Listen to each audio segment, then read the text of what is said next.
When you hear Advent, do you think hope, love, joy, peace? Well, yeah, that's what Advent is culturally today, but it's actually very different based on tradition. And it's that difference that has made me love Advent almost as much as Christmas time. And I want to open up a door for you that you can choose to walk through by sharing my story of Advent over the last 3 years. See, traditionally, Advent is all about waiting, longing, unfulfilled hope, no joy, void of love, void of peace, void of hope. It's about the first coming of Christ. And if you look at that story literally, it was about pregnancy, heaviness, weightiness, potential loss. And that's where my story starts. 3 years ago, at the beginning of December, the week of Advent was all about hope. And I associate hope with the future, hope for a good and bright future. And that is the week that our family determined we needed to move. I'm talking pack up the truck and move away from a community that we had been in for going on 7 years. This community knew us. We loved them. They loved us. We had positions. We had acceptance. We'd contributed. Our kids were in school there. And the thought of leaving not only felt like, oh, we're not going to be able to see these people anymore, it felt like I am losing everything about myself. I'm losing belonging, and I don't believe I'm going to get it back. There is no hope in the future that God is asking us to go to. So, the first part of this Advent season was loss of what we had. The next part of it was loss of a future because God was asking us to move back to our hometown. Our hometown is where my husband and I met in high school. So we were going back to the place where we were teenagers, back to a place where family, friends, and community never left. And I knew that by returning there, I would be returning to old wounds, past trauma, past hurt, and that God was inviting me to a place of healing. And I didn't want to do it. So for the first 3 weeks of December, we're keeping this news to ourselves, and I'm wrestling with loss. Now, December 18, I start bleeding. We were pregnant with our fourth pregnancy and third baby, and we miscarried right before Christmas.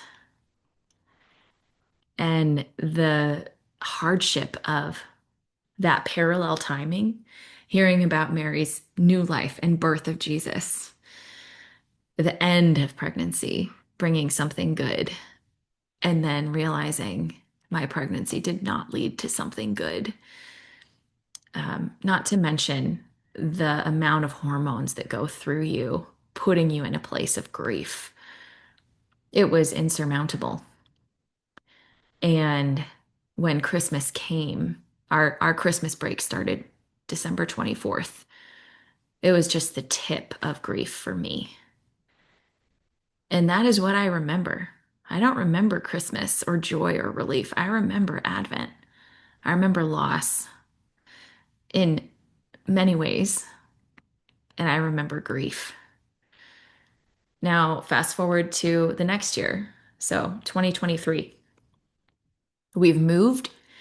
We are now in our old stomping grounds and have slowly settled, but that settling was not a settling of the soul or the heart. I went into a circumstantial depression after this move. I was also pregnant again, surprisingly. And come Advent, I was in my third trimester, um, but I can speak to this depression not being affected by hormones as much as one might feel or think.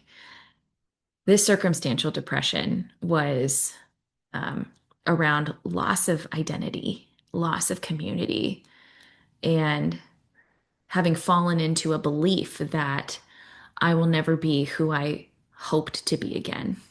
And for me personally, it was, am I just a mom? I know it sounds awful, but what I realized come probably the beginning of December, first 2 weeks, I was in this weekly cycle of not just circumstantial depression, but the pit, the dark night of the soul. And it was a weekly cycle. Every Saturday, I would find myself for probably for multiple months on the floor in some room of the house weeping. And I remember a specific Saturday where the place of weeping was the bathtub. And it hit me. This is a cycle. So not only was I experiencing depression and around my circumstances, but I was also experiencing emotional, mental, and soul darkness, depression. Those are different. So I called a friend, and this friend prayed for me. Now, I don't say that lightly of praying that it would go away. I say she prayed for me, meaning she inquired of the Lord, what do we need to know about what Lauren is experiencing? And it was over the next probably 2 hours where we realized because of the circumstantial depression, there has been a stronghold for the enemy. And he's walked through the door, multiple doors of her life, taken territory, and has a foothold. And the Lord walked me through with my friend what I needed to do. He gave me the name of this demon to speak and to send it away, showed me what to do. And it was after that call that I came out of the depression and felt freedom. And Christmas time was what you would expect, normal. But I don't necessarily remember Christmas. I remember Advent. Now, the year after, so just this last Christmas, 2024, I was experiencing anxiety. And anxiety and the prep for Christmas in our culture go hand in hand. I personally had never experienced that. And I knew that I was experiencing anxiety around family. Our family gathers for days, not hours. And I would find myself just standing in the house, ideating what was coming. And it was all detrimental. We were in a season of feeling like we were walking on eggshells with people in our family and not knowing how we would be received. And I called a friend. This friend, yes, was inquiring of the Lord for me like the last, but went and took it to a place of inner healing, asking, well, why is Lauren afraid? Why is Lauren experiencing anxiety? What is it that is keeping her from being able to see something good on the other side of this? And Christmas came, the gathering with family came.